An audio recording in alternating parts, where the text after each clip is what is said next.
early in the third quarter last night. Marcus Smart was upset after Joel Embiid stuck his elbow out as Smart ran by on defense. Smart then pushed Embiid and was given a flagrant 2 foul, which resulted in an ejection. Embiid scored the next 8 points, finished with 37 and a career-high 22 boards in the Sixers' big win. Embiid said after the game, quote, "Stuff like that gets me going, gets the crowd going." So, Shannon, did Smart cost Boston that game? No, they had an 11-point lead at that point. They had an 11-point lead at the half. They had a 5-point lead going into the fourth quarter. Now, unless Marcus Smart was going to guard Joel Embiid and keep him from getting 37 and 22, no. Maybe he could have guarded Jimmy Butler, but go ahead. But Tobias Harris got it going. I mean, he did. The thing is, with Skip, no, he did not cost them the game, and I felt that the Sixers are the better team. I feel that if they played their best, the Sixers played their best, and all the other teams in the East, the Sixers are the best. And when you look at it with Joel, because they have something nobody else has. 7'1.5", 7'2", 300 pounds, Joel Embiid. He's unstoppable. He said after, "I'm the most unstoppable player in the NBA." And he is. The only person that can stop Joel Embiid is Joel Embiid when he starts jacking up threes. Now, that's how you stop him, Skip. But on the block, got no answer. Because if they start, everybody wants to start making a run, they can put him down on the block, and you got no answer for him. They keep talking about Al Horford does the best job. Al Horford can't see this kid. He's too big. Now, what Al tries to do is bring him away from the basket, try to put some moves on him, tire him out like that, but they forgot that Joel Embiid took the previous night off.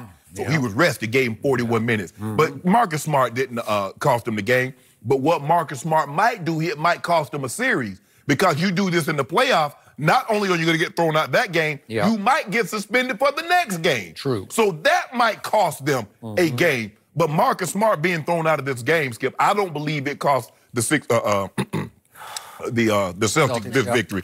The Celtics couldn't make a shot in the fourth quarter. Kyrie had it going. The first 3 quarters, Kyrie was cooking. He was. And then in the fourth quarter, he couldn't buy a bucket. And I don't know if anybody noticed it, Skip, but Jason Tatum been disappearing. That show that you went to see in Vegas, was Jason Tatum performing? Was he Chris Angel? Penn and Teller. Yeah, because he disappeared in the act. He went up on stage and we didn't see him anymore. Well, he disappeared in the last couple of games. Yeah. You know what I saw, my big picture takeaway before I get to Marcus Smart, because that was part and parcel of what I saw last night? I think there was a changing of the guard last night between these two teams. The last 6 close games they had played against each other, obviously dating back, the Celtics had won all 6 of them, in large part because Kyrie would just say, "I got this." Right. Or Jason Tatum would say, "I got this." Or Al Horford say, "I got this." They just thought psychologically they had Philly's number until last night. And it started to unravel to me early in the third quarter when Marcus Smart, look, I love him. I love his physical toughness. I love his mental toughness. I just like his, you're right, his energy. I just like how his intensity. He plays hard, man. He gave them their defensive identity over the last couple of years because it started with him. He was the flashpoint of the defense because he gets up into people. He can get up into James Harden and frustrate him. So think about what we just saw, and we keep seeing the tape of it. He lost his poise. He lost his focus. He basically lost his mind because he got frustrated. He'd gone for a pass and they got tangled up and he was called for a foul. And then Joel got him back and got him with the he caught him. He got him.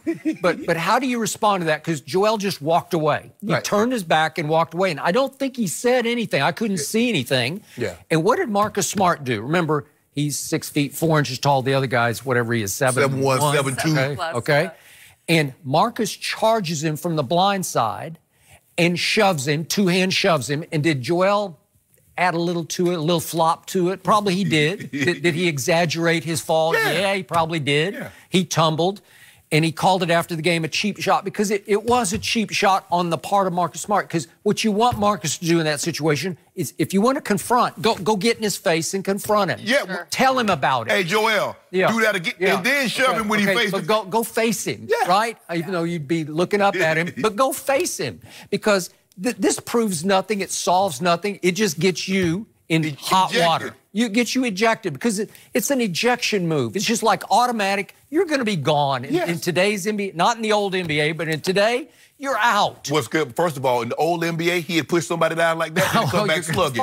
Exactly. And you're going to trade punches before they break it up. Exactly. Okay, but that's not going to happen anymore. So he knows he's a smart kid. He has high basketball IQ. You're gone. You're going to give yourself up right there. Is it going to help any? Is it going to send a psychological message to Philly that you ain't backing down? Well, Man, Marcus Smart don't play. Okay. And you see Marcus Smart push Joel Embiid? Well, he pushed him from behind. He blindsided him, which proves nothing. It doesn't get you anywhere. So could they have used him down the stretch to defend? Well, sure they could have. What did they give up in the fourth? They gave up 33 points in the fourth quarter. That's not Boston Celtics basketball, right? Nope. And now to my man, Kyrie. This is why I think two teams are troubled internally right now. Kevin Durant's got 1 foot out the door in Golden State, and Kyrie clearly has 1 foot out the door in Boston. The team knows it, and the team doesn't love it. So you lose a little bit of unity. Okay. You lose a little bit of fourth quarter trust in each other. You know, it's deep what's going on. The psychological connection that you have with your teammates. Obviously, that Celtics team down the stretch last year without Kyrie and without Gordon Hayward, they were connected, man. They were together. They were unified. They all knew their roles. Now it's like, okay, Kyrie, I guess it's your turn. You're on, right? Right. And as you said, 1 for 6. And Jimmy Butler, I argued with my friend Chris Broussard on this show when it came down, you know, when it was back in, when was it? November, when he was, that was happening. He was traded for. Yeah. And Chris Broussard said, boy, that's going to be tough on Philly because Jimmy Butler's caused problems in his previous 2 stops, Chicago and Minnesota. Yes. Okay, is he causing problems in Philly? Well, there's been a little bit of clash with Joel, who gets the most touches. Right. But what you have now is you have a bona fide closer. Yeah. You have clutch closer. Yeah.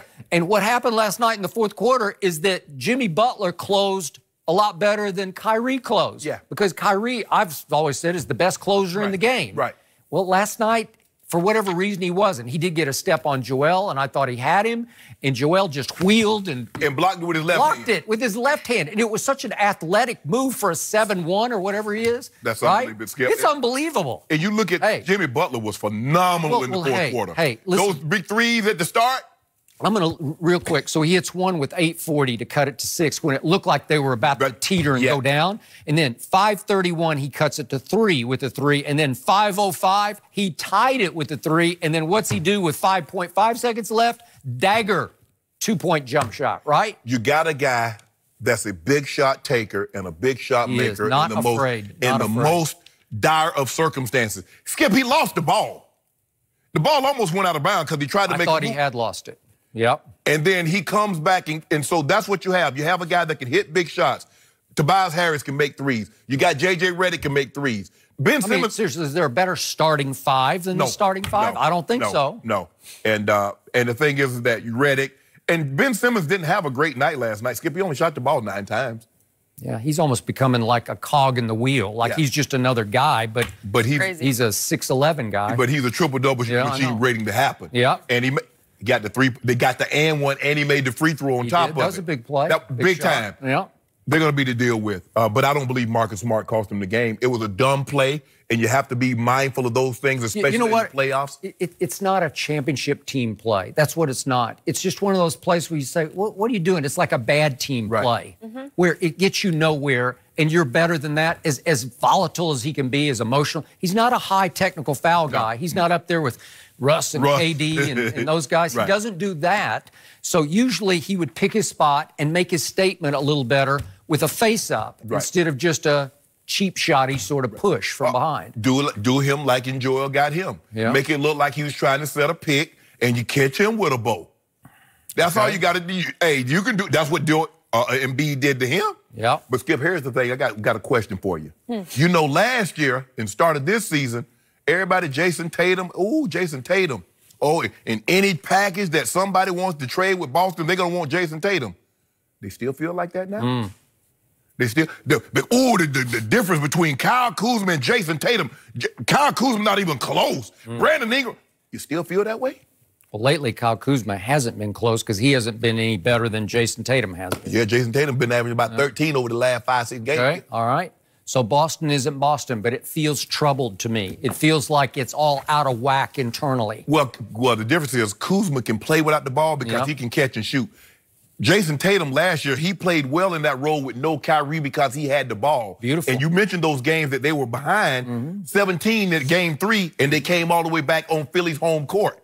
So we're gonna see this thing gonna get very, very interesting. So I think we do agree on one point. That Joel Embiid is the most unstoppable force in the NBA. And I'm throwing in both ends of the court. Yeah. You know, because he can defend at a high level. He only gets in his own way sometimes. Right. He gets a little too full of himself. Nobody else, because here's the thing, Skip. Nobody else has this package. Nope. Nobody else 7+. Nobody else is 300 pounds. He could, like I said, he can shoot the 3. He can back it down. Look. No, you can't stop this. And unless he feels like he's Steph Curry or James Harden, and one night he wants to get up 13, 14 threes, and he doesn't play around the rim. But when he puts his back to the rim, he got skills. He put the ball over and he can just get to the easy, effortless. He was just bouncing Horford off him like he's a little guy. And he's not a big guy. Right. But come on, Skip. 300 versus 255, 260. Yeah. It's not the same. Did you guys like his post-game interview, too? How he listed off 1, 2, 3 of 1, I'm glad we won. 2, I'm the best defensive player. And 3,